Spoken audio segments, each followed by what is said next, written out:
नमस्कार दोस्तों। महत्वपूर्ण व्यक्तित्व में आज हम लोग बात करेंगे बिरसा मुंडा के बारे में। देखिए, इनका जन्म जो हुआ था 15 नवंबर 1875 में हुआ था।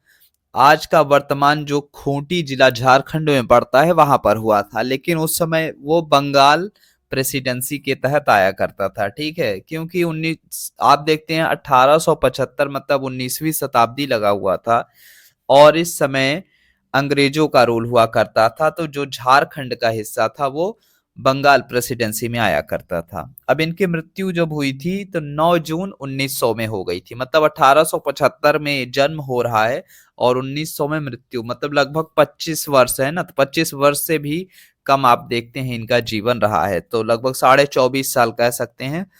अब इन्हें याद क्यों किया जाता है, तो देखिए, ये आदिवासी स्वतंत्रता सेनानी थे एवं मुंडा जनजाति के लोकनायक थे। ठीक है ना, तो याद रखना है आदिवासी जो है स्वतंत्रता सेनानी के तौर पे, और साथ ही साथ जो मुंडा जनजाति है, क्योंकि इनके नाम में ही है बिरसा मुंडा, तो बिरसा मुंडा इनका नाम है और मुंडा जनजाति का लोकनायक इन्हें माना जाता है। ठीक है। अब देखिए, बोला जाता है तो छोटा नागपुर पठार का जो क्षेत्र है वहां पे आप देखते हैं तो मुंडा जनजाति देखने को मिल जाती है। छोटा नागपुर का पठार मतलब झारखंड एरिया। ठीक है। अब जर्मन मिशन स्कूल में शामिल होने के लिए इन्होंने ईसाई धर्म अपना लिया था। ठीक है, कौन सा स्कूल? German mission school. शामिल होने के लिए इन्होंने पहले ईसाई धर्म अपना लिया था। इन्होंने बिरसाइत मत की शुरुआत की। कौन सा? बिरसा मुंडा नाम है इनका और बिरसाइत मत है ना, तो बिरसाइत मत की शुरुआत किसने किया था? तो बिरसा मुंडा ने किया था। 1899 में इन्होंने उलगुलान, कौन सा? उलगुलान आंदोलन में विदेशियों को खदेड़ने के लिए गोरिल्ला युद्ध का सहारा लिया। ठीक है, ये इतना याद रखना है। कौन सा युद्ध था? तो याद रखना है गोरिल्ला युद्ध। आंदोलन कौन सा था? तो उलगुलान आंदोलन था। ठीक है। अब इससे क्या करते थे? विदेशियों को खदेड़ते थे। ठीक है। नेक्स्ट, इन्होंने औपनिवेशिक कानून का पालन करने और लगान देने से इनकार कर दिया। साथ ही साथ अंधविश्वास के खिलाफ लड़ने के लिए धार्मिक प्रथाओं को चुनौती दी। इतना याद रख लेना है।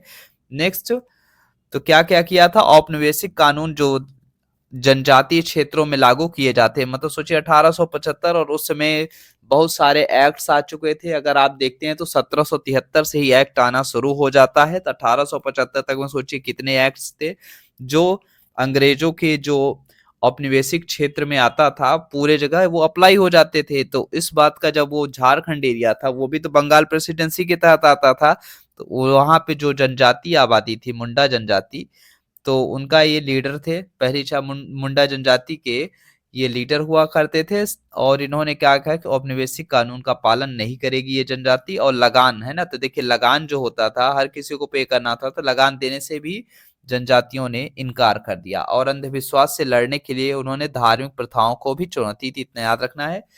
अब देखिए, जो बिरसाइत मत है, तो वो लोग क्या कहते हैं, जो बिरसाइत मत के अनुयायी हैं, तो बिरसा मुंडा को लोग भगवान मानते हैं। ठीक है ना, और उन्हें बोलते हैं धरतीबा। क्या बोलते हैं? धरतीबा। या फिर कहीं कहीं पे आप देखते हैं तो धोरती, क्या बोलते हैं? धोरती आबा बोलते हैं, मतलब धोरती आबा मतलब पृथ्वी के पिता के रूप में जानते हैं। ठीक है, इतना याद रख लेना है। और नेक्स्ट अगर आप देखते हैं, एक बात और याद रखना है महत्वपूर्ण, जो है दीकू। देखिए, दीकू शब्द जो मुंडा जनजाति के लोग जमींदार महाजन ठेकेदारों को संबोधित करने के लिए कहते थे। क्या कहते थे? दीकू। दीकू मतलब डाकू है ना, तो याद रखिएगा, क्योंकि ये लोग एक्स्ट्रा लगान वगैरह जो वसूलने का काम करते थे, इस यही वजह है कि इन्हें क्या कहा जाता था? डाकू या दीकू कहते थे। ठीक है, तो स्पेशली दीकू याद रखना है। दीकू मुंडा जनजाति किससे है? तो ये जमींदारों महाजनों ठेकेदारों को संबोधित करने के लिए मुंडा जनजाति के लोग दीकू शब्द का प्रयोग करते थे। नेक्स्ट अगर हम बात करते हैं तो एक चीज और याद रखना है, 15 नवंबर को भारत में जनजातीय गौरव दिवस के रूप में मनाया जाता है। ठीक है, कौन सा? 15 नवंबर जनजातीय गौरव दिवस के रूप में मनाया जाता है। वहीं बात करते हैं नैतिक नैतिक मूल्य की, तो बिरसा मुंडा के जीवन से हमें नैतिक मूल्य देखने को मिलता है दृढ़ संकल्प और दूरदर्शिता। ठीक है, दृढ़ संकल्प और दूरदर्शिता मतलब दूरदर्शी व्यक्ति थे जिन्होंने अपने समुदाय की मुक्ति के लिए महत्वपूर्ण भूमिका निभाई। तो पहली चीज है ना, इन्होंने अपने समुदाय मुंडा जनजाति और आदिवासियों की मुक्ति के लिए महत्वपूर्ण भूमिका निभाई। नेक्स्ट क्या, क्योंकि आप देखते हैं तो उन्होंने जो मिशनरीज हैं उनके अगेंस्ट उन्होंने वो किया था कि 1999 में देखते हैं तो उलगुलान आंदोलन जो चला था विदेशियों को खदेड़ने के लिए चलाया गया था और इसमें गोरिल्ला युद्ध का सहारा लिया ही था।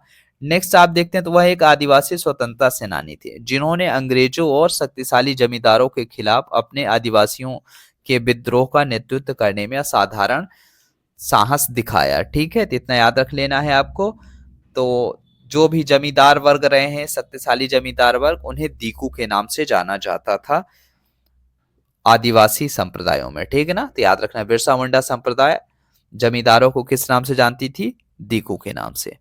15 नवंबर याद रख लीजिएगा जनजातीय गौरव दिवस के रूप में मनाया जाता है। तो मिलते हैं अपने नेक्स्ट वीडियो में, तब तक के लिए नमस्कार। और हाँ, बंगाल प्रेसिडेंसी याद रखना है, उस समय जो बिरसा मुंडा का जो जन्म हुआ था खूंटी जिला झारखंड में, वो बंगाल प्रेसिडेंसी के तहत आता था।